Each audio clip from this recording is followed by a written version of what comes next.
Hai Clickers, ketemu lagi di Click Last Week episode 2 bersama Sandy Kardina. Selama 10 menit ke depan kita akan mengulas isu apa saja yang menarik minggu ini. Inilah Click Last Week.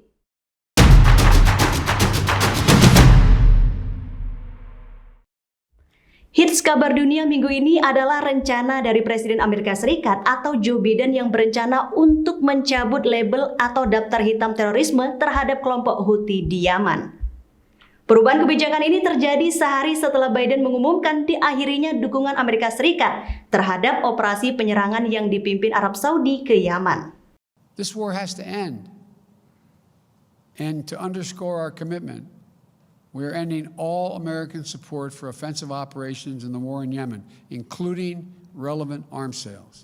Sebelumnya gerakan pemberontakan Houthi dikeluarkan oleh mantan Menteri Luar Negeri Amerika Serikat Mike Pompeo pada 19 Januari atau sehari sebelum Presiden Joe Biden menjabat. Dengan kata lain bahwa kebijakan ini masih dikeluarkan era kepemerintahan Donald Trump. Kebijakan ini kemudian menuai banyak kecaman dari berbagai pihak. Termasuk PBB dan organisasi kemanusiaan menilai bahwa label yang diberikan Amerika Serikat ke Yaman akan mendorong krisis kemanusiaan semakin buruk, bahkan mungkin menjadi terburuk di dunia. Sebagai informasi tambahan bahwa dengan dinyatakannya Yaman atau kelompok Houthi ini sebagai daftar teroris, maka bantuan logistik, medis, bahkan komersial impor akan dihentikan di sana, yang tentunya ini sangat berpengaruh terhadap krisis kemanusiaan dan ekonomi di Yaman. Lalu bagaimana tanggapan Arab Saudi terhadap kebijakan dari Amerika Serikat ini? Untuk berita selengkapnya silakan Clickers baca di portal kliksaja.co.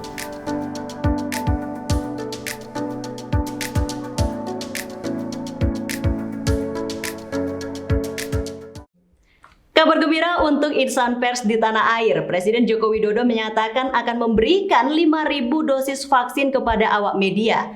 Hal ini disampaikan oleh Pro Jokowi dalam peringatan Hari Pers Nasional 2021 di Istana Negara, Jakarta 9 Februari 2021. 5.000 dosis vaksin itu akan diberikan pada akhir Februari sampai Maret ini. Selain itu, Presiden juga menyatakan akan memberikan insentif kepada awak media. Terutama menghadapi tantangan pandemi COVID-19, insan pers tentu sangat rentan terhadap kesehatan dan juga kesejahteraan.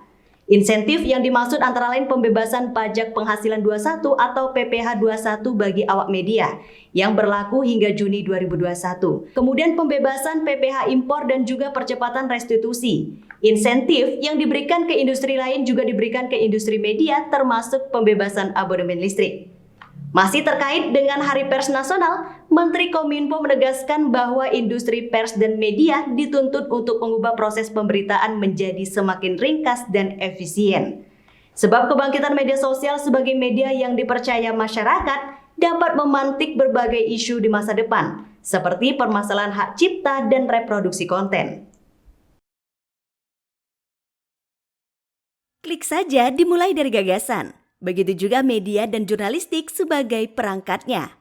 Portal berita kliksaja.co dibangun dengan cita-cita menjadi referensi bagi mereka yang berkehendak membangun peradaban kebangsaan yang demokratis, berkeadilan, dan berkemanfaatan bagi kehidupan.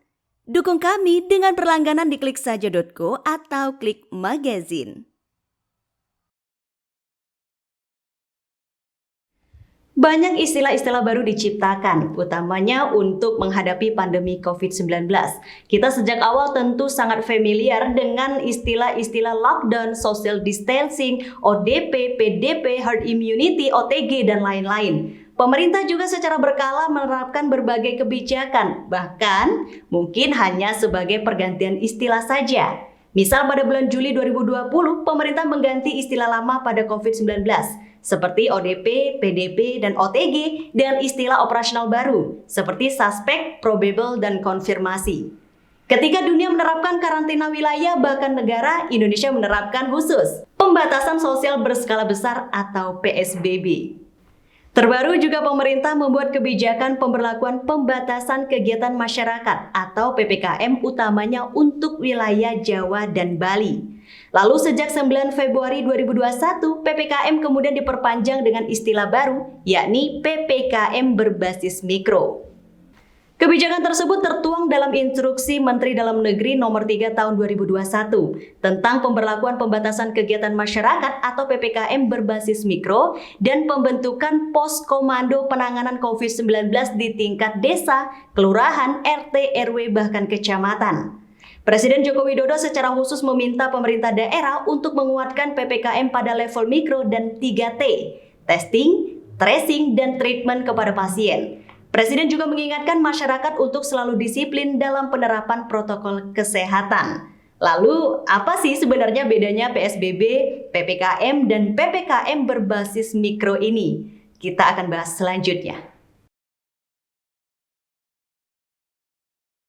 Bagaimana strategi Menteri Pariwisata dan Ekonomi Kreatif Sandiaga Salahuddin Uno dalam menghidupkan kembali sektor pariwisata dan ekonomi kreatif yang lumpuh karena pandemi COVID-19? Serta bagaimana masa depan dunia setelah pandemi? Bisa kalian dapatkan ulasannya di Klik Magazine edisi 2 bulan Februari. Selain cetak, kalian bisa akses di link tercantum di deskripsi atau download versi PDF secara gratis.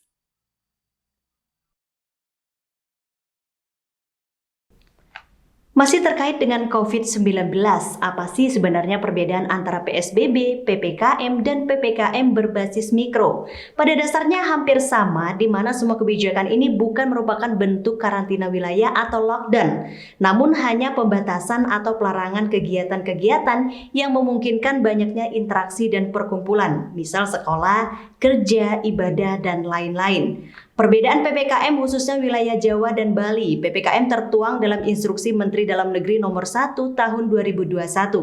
PPKM menyasar pada pembatasan kegiatan masyarakat secara terbatas berbasis pada kota dan kabupaten, jadi bukan secara keseluruhan dari provinsi. Sementara itu, penerapan atau pelaksanaan PPKM sendiri terdiri dari beberapa poin, seperti membatasi perkantoran dengan menerapkan kerja dari rumah atau work from home dan WFO atau work from office, perbandingan 75% WFH dan 25% untuk WFO. Kemudian melaksanakan kegiatan belajar mengajar secara daring. Untuk sektor esensial yang berkaitan dengan kebutuhan pokok tetap dapat beroperasi 100%, namun dengan pengaturan jam operasional, kapasitas, dan penerapan protokol kesehatan secara lebih ketat. Kegiatan restoran, makan, dan minum di tempat hanya diperbolehkan sebesar 25%. Kemudian pembatasan jam operasional untuk pusat perbelanjaan atau mal sampai dengan pukul 19 waktu Indonesia bagian Barat. Selain itu, pembatasan kapasitas tempat ibadah sebesar 50% dengan penerapan protokol kesehatan secara lebih ketat. Sementara kegiatan konstruksi tetap diizinkan beroperasi 100% dengan penerapan protokol kesehatan. Lalu PPKM berbasis mikro secara khusus membuat pos komando penanganan COVID-19 sampai pada level RT, RW, desa, bahkan kelurahan. Cukup membingungkan sebenarnya, tapi tenang saja, semoga pandemi ini segera selesai sehingga kita tidak lagi harus menciptakan istilah-istilah baru yang dalam kenyataannya tidak terlalu signifikan dalam penanganan pandemi COVID-19. Terbaru tentang COVID-19, pemerintah memberlakukan aturan bagi pelaku perjalanan dalam dan untuk tujuan Pulau Bali melalui transportasi udara untuk wajib menunjukkan surat keterangan hasil negatif tes RT-PCR.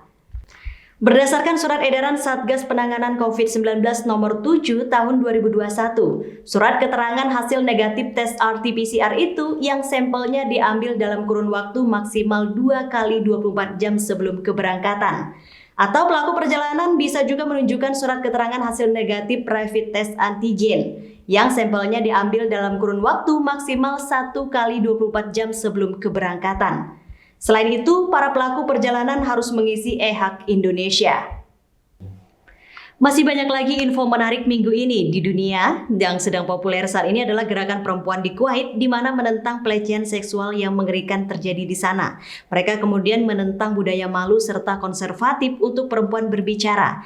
Kampanye ini terjadi di media sosial dan pertama kali dipopulerkan seorang blogger mode populer, Askia Al-Faraj. Gerakan ini mengingatkan kita pada gerakan Me Too yang populer di Amerika Serikat dan Eropa, kemudian melahirkan kebijakan tegas terhadap pelaku catcalling atau pelaku pelecehan di jalanan.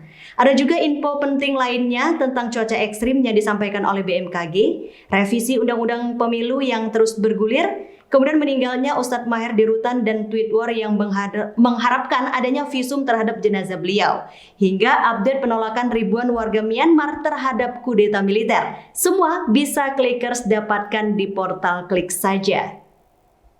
Terima kasih tetap setia mendukung kami dengan klik like, share, komen, dan jangan lupa subscribe dan aktifkan lonceng notifikasi. Saya Nika Ardina bersama kerabat kerja yang bertugas mengucapkan terima kasih. Kita akan ketemu dengan klik last week minggu depan. Patuhi protokol kesehatan, stay positif, dan see you bye-bye.